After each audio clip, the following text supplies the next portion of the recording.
The lie, she didn't mean to ruin his life, but she did. And that truth would follow her for the next 30 years, no matter how many others she saved.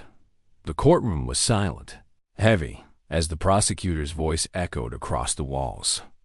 Sarah Langley sat stiff in the witness chair, hands clenched under the desk where no one could see them tremble. Across from her, James Holloway sat at the defense table, face bruised but eyes burning with a kind of betrayed stillness she couldn't. "Meet, all we need. Miss Langley," the prosecutor had whispered earlier that morning, "is for you to say you saw him do it. We know he did. Just give the jury what they need." She had been 17.17, terrified, and in love with the wrong person. She had wanted to run, to vanish. But she was a child of foster care, of rules and survival. She'd learned early that obedience kept you safe, and silence could get you hurt. She didn't know James. He'd passed her in the hallway once at the community center, but he looked like every story she'd heard, like every warning that had ever been shouted into her ears late at night by someone too drunk to care what it did to her heart. And so when the prosecutor looked at her with that eager, pointed nod, "She did it. I saw him," she said. "I saw James Holloway with the knife. He ran out the back." Gasps, a sharp intake of breath from his mother, the defense attorney's face falling like wet stone. James didn't flinch. He just looked at her, quiet, cold. The verdict came fast. Guilty. He was sentenced to 18 years. Sarah never went back to court. She tried to live, tried to forget, but the guilt became a ghost that never let her sleep. Every time she passed a courthouse, every time she saw someone in cuffs, every time she caught her own eyes in the mirror and saw the girl who lied because it was easy.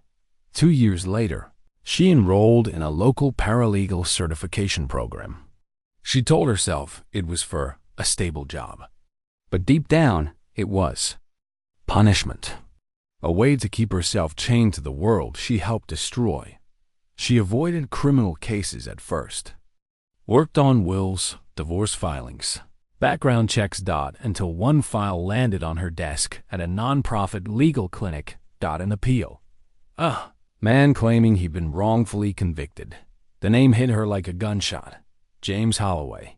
The world narrowed. Sarah closed the file, then opened it, then closed it again. She didn't sleep that night. She walked to her kitchen at 3 a.m., made tea with shaking hands, and stared out into the rain until morning. He hadn't filed it himself. Of course he hadn't. He was in prison. A public defender had submitted it on his behalf, citing new DNA evidence, mishandled witness reports, and the unreliability of a minor's coerced testimony. Coerced. That word twisted her stomach. She spent the day pacing the clinic office. When the lead attorney, Linda, asked if she was okay, Sarah mumbled something about bad shrimp. But that night, she read the full file. James had kept journals, years of them. In between the legal motions and prison reports, the case file included pages of his handwriting, sometimes scrawled, sometimes neat. He wrote about the betrayal, about a system that didn't see him as anything but a body, about forgiving the girl who lied, even if he didn't know her name. Sarah read those pages and cried on the floor. He had forgiven her. He had forgiven her years ago. And he didn't even know it was her. The next week, she quit the clinic, took a pay cut, signed on with a radical legal aid group that specialized in wrongful convictions. They didn't ask questions about her past. They were too busy drowning in cases. Sarah didn't tell anyone what she had done. But with every case she worked, she felt the fire grow. She worked late, studied hard, became a case investigator.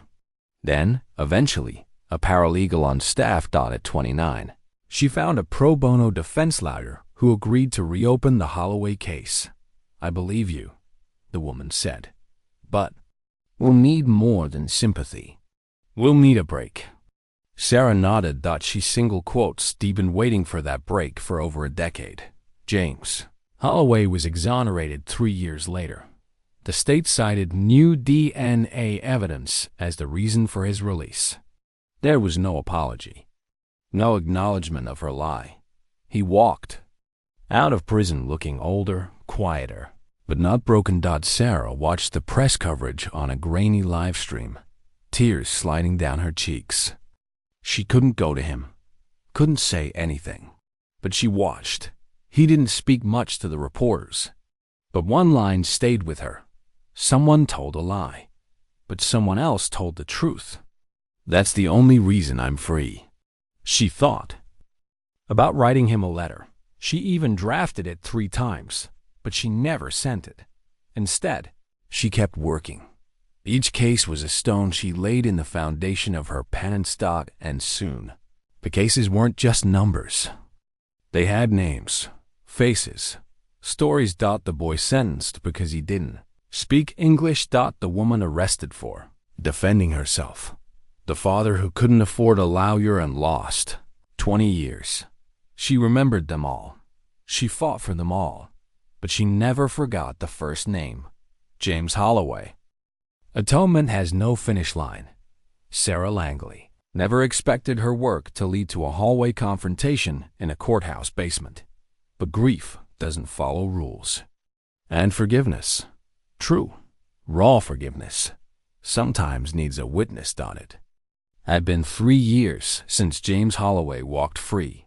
3 years since Sarah watched the live stream, hands trembling, knowing she had helped. But not enough.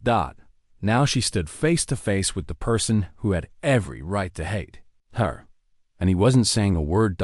It happened by accident.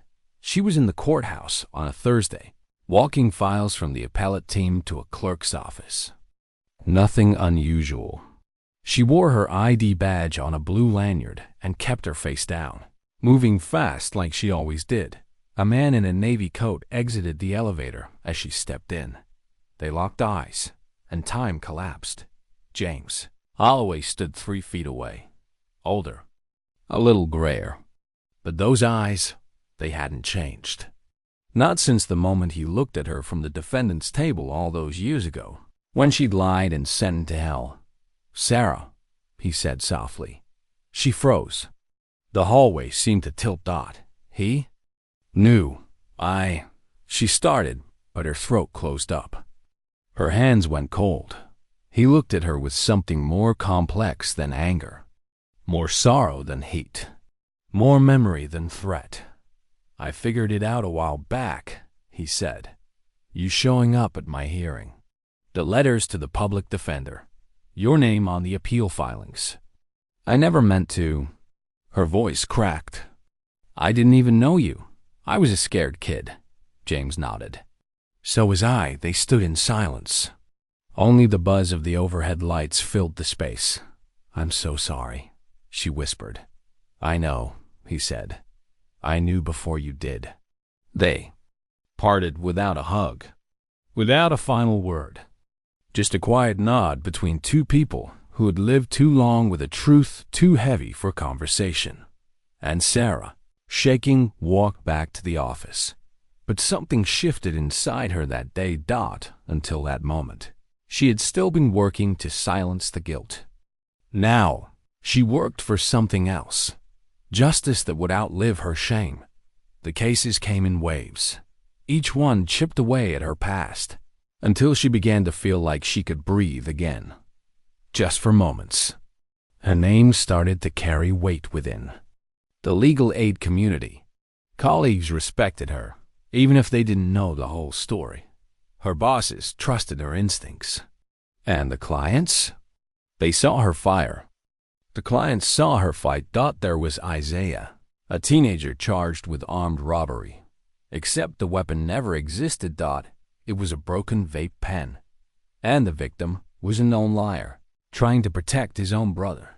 Sarah found security footage, interviewed clerks, dug through arrest records. And one morning, after 2 years of hearings, Isaiah walked out of juvenile detention into the arms of his grandmother. He cried. She didn't. She'd learned to save her tears for the nights no one saw, Then came Lucinda Bell. 50-6. Former nurse, accused of intentionally overdosing a patient. The prosecutor called her a silent killer, but the charts didn't match. Dosage logs were inconsistent.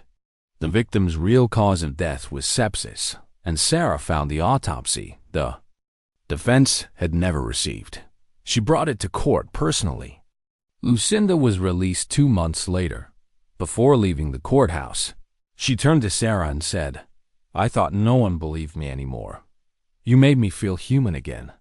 Sarah smiled and shook her hand, and then went into the women's room and threw up. For all her victories, the guilt never fully faded. It evolved, turned into a compass. She started a podcast with a colleague. Innocence Files Uncovered. Anonymous at first. No names, no faces. Just audio stories of people exonerated after wrongful convictions. It grew quickly. And then the calls started. Letters, emails, from families, public defenders, even inmates writing by hand from solitary. "We heard what you did.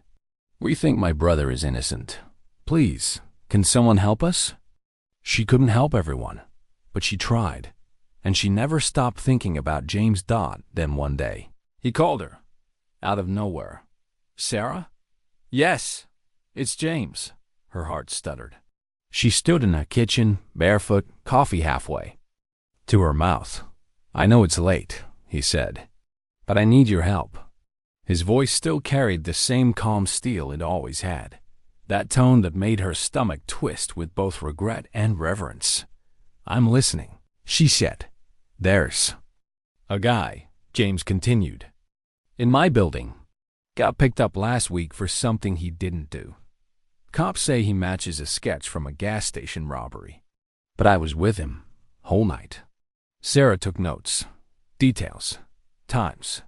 I'll send you everything I've got," James said. "He's just a kid. 17.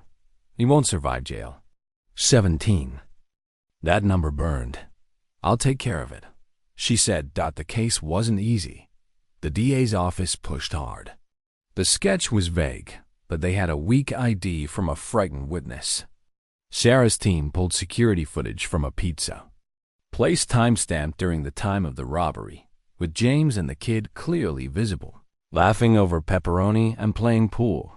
Still, it took 4 hearings and 2 weeks in lockup for the boy, but finally dismissed. James was there in the gallery when the judge read the order. Sarah saw him wipe his eyes.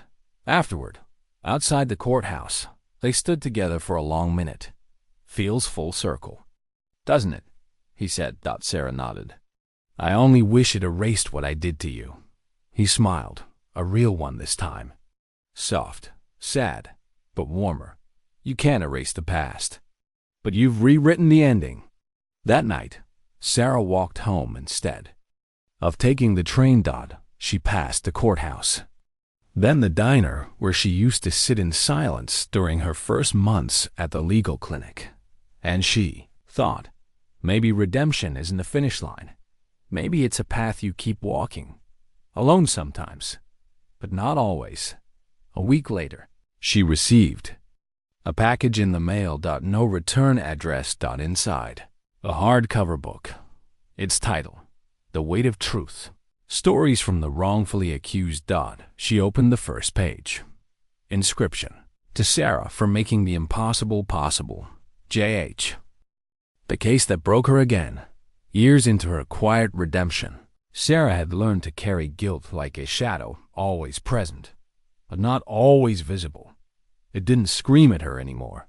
It just sat behind her like a companion that never left the room. She thought she had found her rhythm. Take a case, investigate, fight, win or lose, start again. But the case of Nathan Reed would shatter that fragile rhythm and remind her, some ghosts don't fade. They return in the form of a question no one wants to ask. Nathan was 29, convicted of a double homicide. He swore he didn't commit. His public defender had left mid-trial. The new one barely knew his name. And the eyewitness?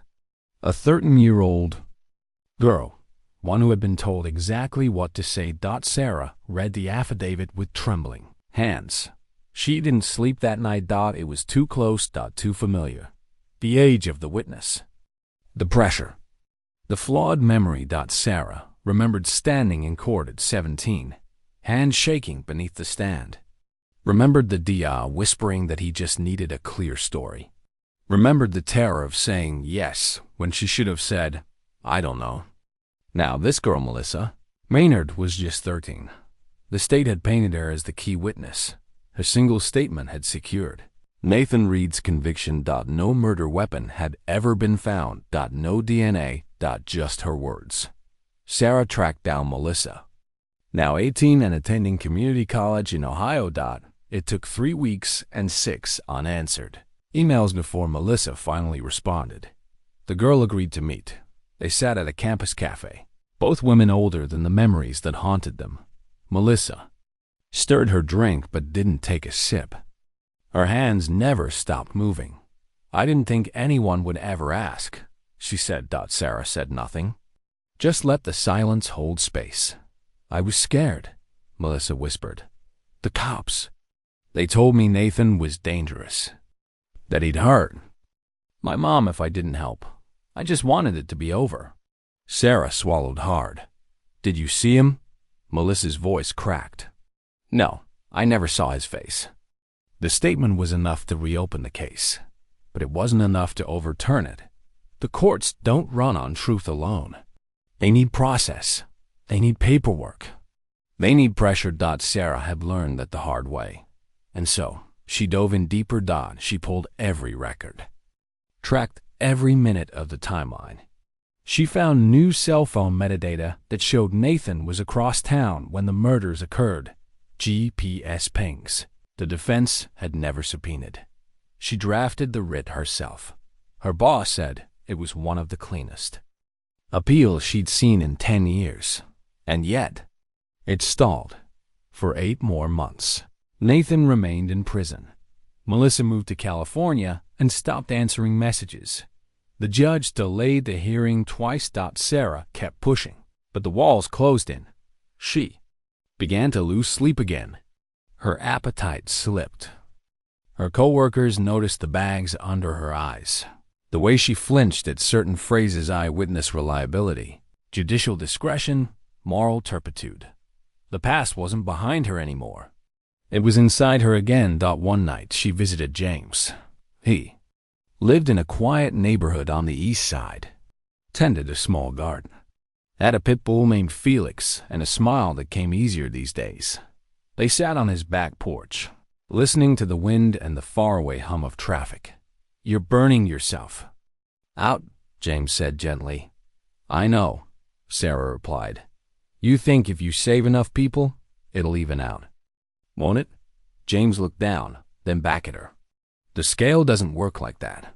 You're not balancing karma. You're rewriting legacy. She was quiet. You did a terrible thing, he added. So did I, in my own ways. But you don't have to die carrying it.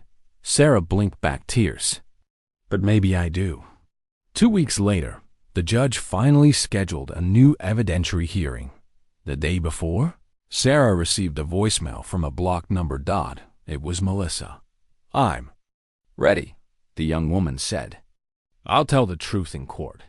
I can't carry it anymore either. The hearing was tense. Nathan was brought in shackled, thin, and silent. His mother sat behind him, gripping tissues in both hands. Melissa took the stand. She didn't cry. She told the truth. She said she had lied, that the police threatened her, that she had never seen Nathan's face. When the judge called recess, the courtroom was silent. No shouting, no cheers. Just breathing. 3 weeks later, the judge vacated Nathan's conviction. He was free. Sarah didn't attend the release. She stayed in her apartment, sitting on the floor with her knees to her chest, trying to make sense of the storm inside her, that it wasn't relief, that it wasn't joy, that it was grief. A wave so massive it knocked the air from her lungs. Because for all she had done, for Nathan, for Isaiah, for Lucinda, The one thing she could never undo was the beginning. Her lie. The first one. The one that started it all. The next morning, she called a therapist. "Hi," she said, voice trembling. "I think I need help forgiving myself." A year passed. Nathan went on to speak at innocence conferences. Melissa started an outreach program for teens. Facing police coercion. Sarah continued her work, but with boundaries now. She took weekends off. She saw her therapist weekly. She started reading fiction. Again. She learned to let herself live. She even started teaching part-time at a community college. A course titled Justice, Story, and the Cost of Silence. Her students didn't know her history, but one day, a girl raised her hand and asked, "Why do people lie in court?" Sarah looked out the window for a moment, then met the girl's eyes. "Sometimes," she said, "because they think it's the only way to survive." The confession. The courtroom looked smaller than she remembered. Sarah Langley stood at the back, arms folded tightly, watching the prosecution fumble through opening remarks. She wasn't there in any official capacity today. No case file in her hands. No defendant waiting on her paperwork.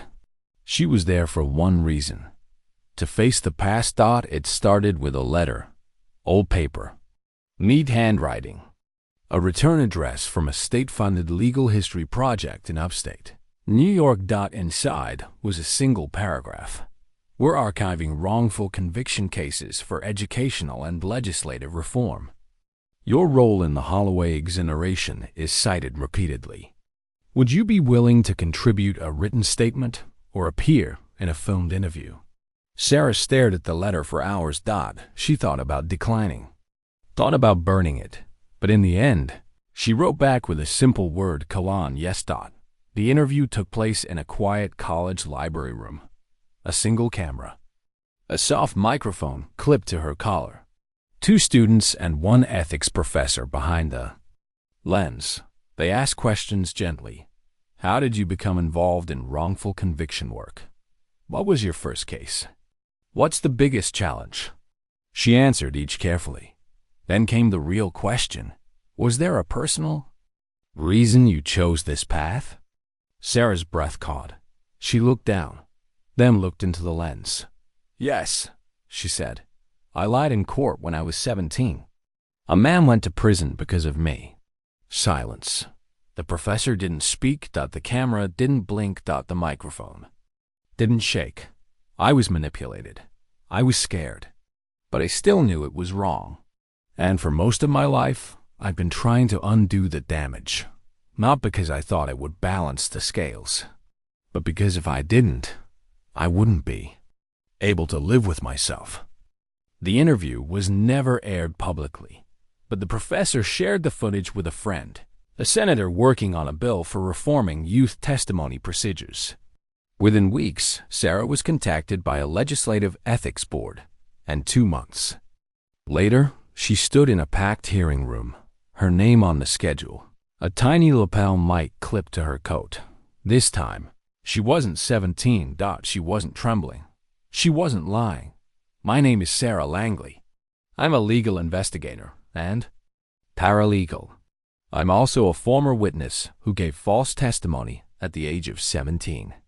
I take full responsibility for my actions. I'm here today to advocate for stronger protections for minors, better support systems, and required psychological evaluations before minor testimony is used in high-stakes trials. Gasps. One reporter dropped their pen. One woman in the front row reached for a tissue, her hands shaking. But Sarah didn't stop. I'm not proud of what I did, but I believe I can turn that shame into service. And I believe no child should ever be put in the position I was in, coerced, misled, and weaponized. Afterward, people lined up to thank her. Parents, social workers, one retired judge with misty eyes who simply said, "We failed you." But not everyone was forgiving. That evening, her name hit the press. Former witness admits to false testimony in high-profile conviction. Langley lied, then became a hero. but not everyone's applauding activist. Or criminal? Legal community divided after confession. The backlash came fast. Old cases were questioned. Her employer received angry calls. One client even asked to be reassigned. I don't want help from someone who sent an innocent man to jail. Sarah understood. She stepped back from public cases, worked from home. Let the heat pass, tried not to crumble under the weight of the headlines. But inside, something felt lighter. For the first time, she didn't have to hide. Weeks later, James called again. I saw the video, he said. You didn't owe the world that truth, but you gave it anyway. Sarah exhaled slowly. I wasn't trying to be brave. I just couldn't live split in half anymore. There was a pause. Come to dinner, he said. It wasn't romantic. It was real. They sat at a tiny wooden table in his backyard under soft string lights, eating lentil stew and listening to old jazz. Felix the dog curled at their feet. I used to think I'd never stop being angry at you, James said, his spoon tapping his bowl. Sarah nodded. I was angry at me too. But I think anger is lazy. It doesn't ask us to change. Forgiveness does. She blinked fast, then met his eyes. Do you forgive me? She whispered. I already told you, he said, smiling gently. I forgave you before you even knew you needed it. That night, Sarah wrote her first personal essay. She called it The Lie I Told and the Life I Rebuilt. She didn't know if she'd publish it, but she needed to write it. She told the full story, not just the legal facts, but the emotional truth. The nights she couldn't sleep, the first time she visited a prison, the way guilt lived in her bones like calcium. She wrote for herself. For Melissa, for Nathan, for the girl she used to be. The next morning, she emailed the draft to her therapist. Subject line, maybe one day, I'll be more than what I did. More than what she did. 10 years after James Holloway walked free, Sarah Langley stood in front of a high school auditorium packed with students, teachers, and families. Behind her was a banner. Justice Voices. Stories that shape us. She wore a blazer with a button missing on the cuff, shoes worn thin at the heels. Her note cards trembled slightly in her hands, but not from fear. From gravity. This would be the first time she told the entire story to a room full of strangers. No cameras. No reporters. Just faces. Young ones. Exactly the kind of faces that once surrounded her when she made the worst mistake of her life. My name is Sarah Langley, she began, and when I was your age, I lied on the witness stand in a criminal trial. The room hushed. I didn't lie out of hatred. I didn't lie because I wanted someone to suffer. I lied because I was scared, and because the adults around me didn't give me another way. She looked at the front row, a group of seniors, with eyes wide and fixed. I told myself it wasn't my fault, that I was just a kid. But someone went to prison because of what I said, for years. And that truth followed me into every job, every mirror, every night I tried to sleep. She paused, steadied herself. But I'm not here today to ask for forgiveness. I'm here to tell you that one choice can shape a lifetime. And sometimes, when you fall far enough, the only way back is to spend your whole life climbing. When the talk ended, there was no applause at first. Just a silence so full at HUMMED. Then, one student stood, then another, then a wave of clapping. Hesitant at first, then erupting. Sarah's eyes stung. She bowed slightly, and in that moment, she realized something simple but powerful. She didn't need to be forgiven by the world. She just needed to stop hiding from it. That night, James sent her a text. Heard you lit up a school today. Told you legacy over guilt. She smiled. Weeks later, she received a call from a documentary producer. We're creating a series on personal redemption. People who made one mistake that changed everything and what they did after. You were recommended by 3 different people. Sarah hesitated. She still didn't enjoy being on camera. But something inside her said, "This one matters." She agreed. The interview took place in a quiet library, just like the first one all those years ago. Same setting, different woman. This time, she didn't flinch when the interviewer asked, "If you could go back and undo what you did, would you?" She took a breath. "No," she said softly. "Not because it was right, but because I turned that lie into a mission. And because the man I hurt the most taught me that forgiveness is not permission to forget. It's a permission to rebuild." The documentary went viral. Millions watched, thousands wrote, and one letter arrived, handwritten and careful. "Dear Sarah, I'm 20, and I lied about someone once. Not in court, but enough to hurt them. I never thought someone else would understand. Your story didn't just help people in prison. It helped me. Thank you." She pinned it on her wall, right next to a photo of her and James, taken the day he gave a speech at the Innocence Conference. They were both smiling, full, tired, changed. Years passed. Sarah aged with grace. Her work continued. More names, more stories, more lives, and one day she found herself sitting in a small prison chapel, holding the hand of a young woman named Brielle, 19, accused of a crime she didn't commit. A girl so much like she once was too scared to speak, too alone to know how. Sarah didn't promise miracles. She didn't offer platitudes. She just said, "I believe you." And something in Brielle's face shifted, like light finally coming through a crack. The past never stopped, knocking. Sometimes in headlines, sometimes in nightmares. Sometimes in the eyes of someone newly freed. But Sarah had learned to answer the door with open hands, not because she had all the answers, but because she'd learned that every story of guilt could still become a story of grace, if we're willing to live it. One spring morning, she visited the small cemetery outside Trenton.